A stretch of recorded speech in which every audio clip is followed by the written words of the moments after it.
അസ്സലാമു അലൈക്കും. നമസ്കാരം. ഞാനിപ്പോൾ സൗദിയിലെ പ്രവാസികളോട് പ്രത്യേകം ഓർമ്മിക്കാട്ടോ. സൗദി അറേബ്യയിൽ ഒരുപാട് പ്രവാസികളുണ്ട്. ഇപ്പോൾ ഇക്കാമ എക്സ്പയറായി നിൽക്കുന്ന ആളുണ്ട്. 1 വർഷം, 2 വർഷം, 3, 4 വർഷമൊക്കെ ഉണ്ട്.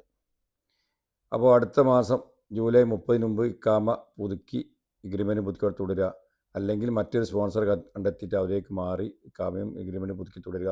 അതും അല്ലെങ്കിൽ നിങ്ങൾ എക്സിറ്റ് അടിച്ച് പോകണം എന്നാണ്.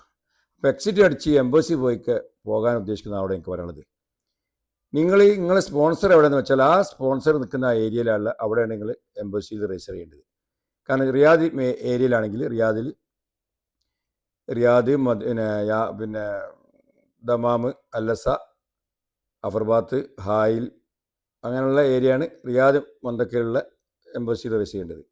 ജിദ്ദ ആണെങ്കിൽ ജിദ്ദൻ്റെ അണ്ടർ എന്ന് വെച്ചാൽ ജിദ്ദ, മക്ക, തായിഫ്, പിന്നെ റാബക്ക്, മദീന, പിന്നെ യാംബു, തബൂക്ക്, അൽബഹ, അബഹ, ബീഷ, നജറാൻ, മഹായിൽ, ജിസാനൊക്കെയാണ്.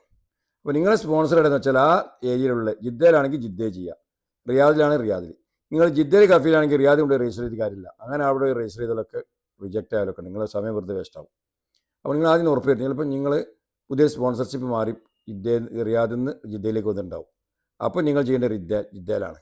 ചിലപ്പോൾ ജിദ്ദയിലുള്ള കഫീലായിരിക്കും ആദ്യത്തെ, അപ്പോൾ റിയാദിൽ കഫാല മാറിപ്പോയില്ല, അപ്പോൾ രജിസ്റ്റർ ചെയ്യേണ്ടതാണ് അപ്പോൾ റിയാദിലാണ്. അപ്പോൾ ജിദ്ദയുള്ളത് റിയാദിലുള്ള ജിദ്ദ ചെയ്തിട്ട് കാര്യമല്ല. അപ്പോൾ ആദ്യം ഉറപ്പ് വരുത്തുക നിങ്ങളുടെ സ്പോൺസർ എവിടെയാണ്, ഇപ്പോൾ ഉള്ള സ്പോൺസർ എവിടെയാണ്, അതിനനുസരിച്ച് രജിസ്റ്റർ ചെയ്യേണ്ടത്.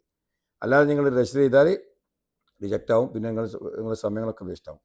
പ്രത്യേകം ഓർപ്പിക്കുകയാണ്, കഫീൽ റിയാദിലാണ് റിയാദിൽ, ജിദ്ദയിലാണ് ജിദ്ദൻ്റെ അണ്ടറിലാണ് ജിദ്ദൻ്റെ ഏരിയയിലൊക്കെ അവിടെ മറക്കണ്ട. എന്ത് സംശയം വെക്കാം. അസ്സലാമു അലൈക്കും.